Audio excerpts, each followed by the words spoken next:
The isomeric pair of solution having the same value of osmotic pressure. अच्छा ठीक है, from the following कह रहा है 100% आयनाइजेशन। एक काम करो, आप मान के ही चलो।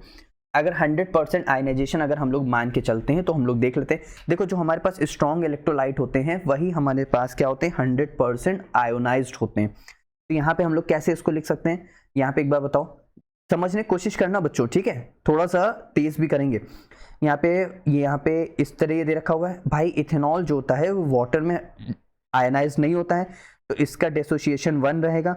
इसका डिसोसिएशन अगर हमारे पास 1 रहेगा तो हमारे पास इसके आयंस ब्रेक नहीं हो रहे, आयंस ब्रेक नहीं हो रहे, तो इसका मतलब ये हमारे पास 0.5 एज इट इज रहेगा। तो ये हमारे पास क्या रहेगा, 0.5 रहेगा। ठीक, के बी आर टूट रहा है, के प्लस बी आर माइनस में, तो एक आयन, दो आयन, तो टोटल 2 आयन है। 2 को मल्टीप्लाई करेंगे 0.25 इंटू 2 से, तो कितना आ जाएगा, 0.5 आ जाएगा।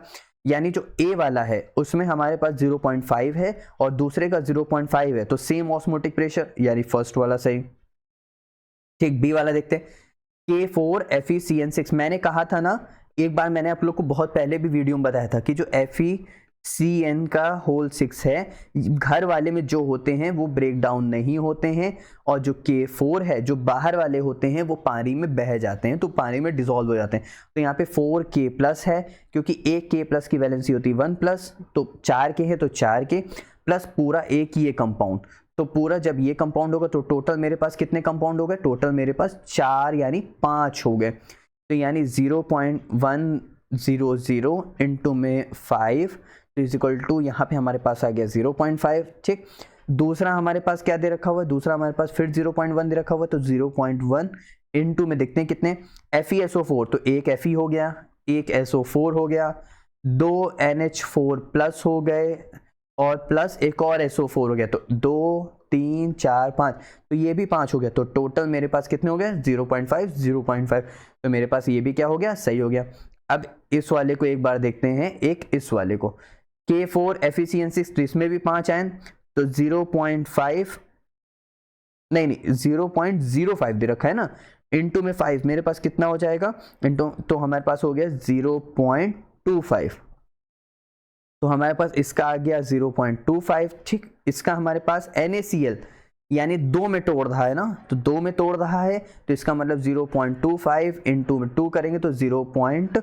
हमारे पास 5 आ जाएगा। तो इसका 0.5 है, इसका 0.25 है, तो यानी ये वाला हमारे पास क्या हो जाएगा, गलत हो जाएगा। तो इसीलिए हमारे पास A और B तो सही है, C क्या हो गया, गलत हो गया। अब इसका देखते हैं, NaCl 2 आयंस में टूट रहा है, इसका मतलब इसका हो गया 0.3। ठीक, 0.1 है, ठीक है, तो इसको हम लोग 0.1 से मल्टीप्लाई करेंगे, Ba2 प्लस है, प्लस 2Cl माइनस है, तो यानी यहाँ पे 3 है, 3 से मल्टीप्लाई 0.3, यानी ये भी हमारे पास क्या हो गया, करेक्ट हो गया। ये हमारे पास 0.2 दे रखा हुआ है, मैं इसको हटा देता हूँ यहाँ से, हटो भाई, हटो। तो यहाँ से हमारे पास क्या दे रखा हुआ है, ये 0.02 KCl दे रखा हुआ है, यानी 2 आयन से मल्टीप्लाई कर देंगे तो 0.04 हो जाएगा। ठीक, जैसे ही 0.04 हो गया यहाँ पे, तो यहाँ पे हमारे, अच्छा KCl भी नहीं है भाई, सिर्फ हमारे पास MgCl2 भी है, तो 2 Mg 3 Cl2 5, मतलब 2 3 4 5 है, मेरे पास 5 नंबर ऑफ आयन थे, तो 0.02 इंटू 5, अब हमारे पास यहां से आ जाएगा 0.1। ठीक, अच्छा, और ये कितना दे रखा हुआ है, KCl 2 में टूटेगा, तो एक प्लस K प्लस और Cl माइनस, तो 0.05 को हम लोग मल्टीप्लाई कर देंगे 2 से, तो ये भी आ जाएगा 0.1, तो हमारे पास ये भी करेक्ट हो गया। तो कौन सा करेक्ट नहीं है, वो सिर्फ और सिर्फ C का हमारे पास क्या कर रहा है, मैच नहीं कर रहा है, तो हमारे पास इसका ऑप्शन नंबर C क्या हो जाएगा बच्चों, इनकरेक्ट हो जाएगा। हमारे पास इसका ऑप्शन नंबर C क्या हो जाएगा बच्चों, इनकरेक्ट हो जाएगा।